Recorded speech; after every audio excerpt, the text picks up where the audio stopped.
નમસ્કાર દર્શક મિત્રો, ખબર છે .com પરથી હું દ્રશ્ય નાયક આપ સૌનું સ્વાગત કરું છું. મિત્રો, ઘણા બધા લોકોને સિક્કા સાચવવાનો, સિક્કા ભેગા કરવાનો શોખ હોય છે. હવે જો તમને પણ આ શોખ છે તો આ વિડીયો તમારે જ માટે છે.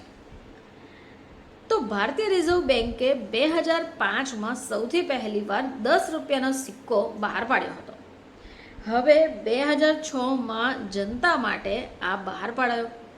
હવે ભારતનું પહેલું દ્વિધાત્વિક સિક્કો હતો, જેનો અર્થ એ છે કે બે પ્રકારની ધાતુઓથી બનેલો સિક્કો. હવે જો તમે કોઈ દુકાન ઉપર જાઓ અને 10નો સિક્કો આપો તો આ એક ખૂબ સિમ્પલ પ્રોસેસ થશે. હવે આજકાલ તો આ વાત ખૂબ એમ જ થઈ ગઈ છે. હવે તમે આ સિક્કો લઈને કોઈ પણ દુકાન પર જશો તો દુકાનદાર તમને એવું કહી દેશે કે સાહેબ, આ સિક્કો નહીં લઈ બીજો સિક્કો આપો. હવે અલગ અલગ જોવાવાળા આવા સિક્કાઓને જોઈને ઘણા બધા લોકો કન્ફ્યુઝ થઈ જાય છે કે કયો સિક્કો અસલી છે અને કયો નકલી. હવે આ કન્ફ્યુઝનને કારણે ઘણા બધા વ્યાપારીઓ અને જે આમ જનતા છે એ સિક્કાઓ લેવાથી પીછેહટ કરે છે. જો કે શું ખરેખર આવા સિક્કાઓ ઉપર રોક લગાવવામાં આવી છે? હવે આની પાછળનું જે સાચું કારણ છે એ પણ જાણીએ.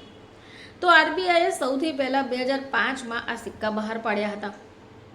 હવે આ સિક્કા લોન્ચ થયા પછી આરબીઆઈએ 14થી વધારે અલગ અલગ ડિઝાઇન બહાર પાડી. હવે અલગ અલગ જે તહેવારો હતા, ગણમાન્ય વ્યક્તિઓની સ્મૃતિમાં અને જનતાની માંગણીને પૂર્ણ કરવા માટે નવી ડિઝાઇન્સ બહાર આવતી રહી. જોકે આ ડિઝાઇન્સ બદલાતી રહી, પરંતુ ઘણા બધા સિક્કાઓ કાયદાના રૂપથી જોઈએ તો એ માન્યમાં રહેતા હોય છે. હવે 2011માં ભારત સરકારે અધિકારિક સ્વરૂપે રૂપિયાના પ્રતીક ચિહ્નને બહાર પાડ્યા.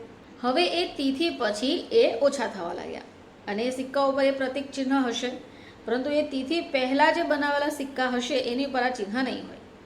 લગભગ એ જ સમય એવી અફવાઓ ફેલાઈ કે વગર પ્રતીકના ચિહ્નોવાળા સિક્કા નકલી છે.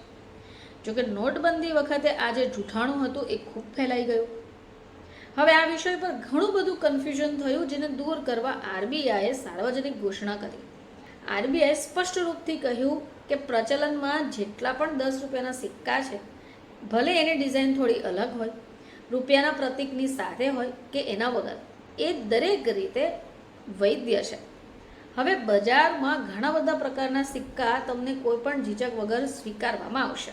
હવે આ જે 10 રૂપિયાનો સિક્કો છે એ વૈધ મુદ્રા છે, જેને લેવાનો જો કોઈ પણ ના કહે તો એ કાયદાકીય યોગ્ય નહીં કહેવાય. તમે પોતે અને તમારી આસપાસના લોકો પણ આ સિક્કા લેવાથી જો મનાઈ ફરમાવો છો અથવા જો તમને કોઈ ના કહી દેશે તો તમે આની જાણકારી પ્રથમ આપી શકો છો.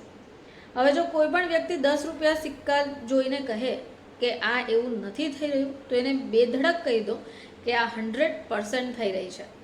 આરબીઆઈએ પોતે કીધું છે કે વોટ્સએપ પર આવવાવાળી કોઈ પણ અફવાને ફોરવર્ડ ન કરો, વિશ્વાસ ન કરો. જો વધારે જાણકારી જોઈતું હોય તો તમારે આ બધી વસ્તુનું પાલન કરવું જોઈએ અને કોઈ પણ ડર્યા વગર, કોઈ પણ ડર રાખ્યા વગર 10 રૂપિયાના સિક્કાનો ઉપયોગ કરવો જોઈએ. તો દર્શક મિત્રો, જેમની પાસે પણ 10 રૂપિયાના સિક્કા વધારે થઈ ગયા છે અને એવો અસમંજસમાં છે કે આ 10ના સિક્કા ચલણમાં નથી, તો આ બાબત ખોટી છે. ફરીથી આપ સમક્ષ હાજર થઈશું. ત્યાં સુધી જોતા રહેજો ખબર છે .com.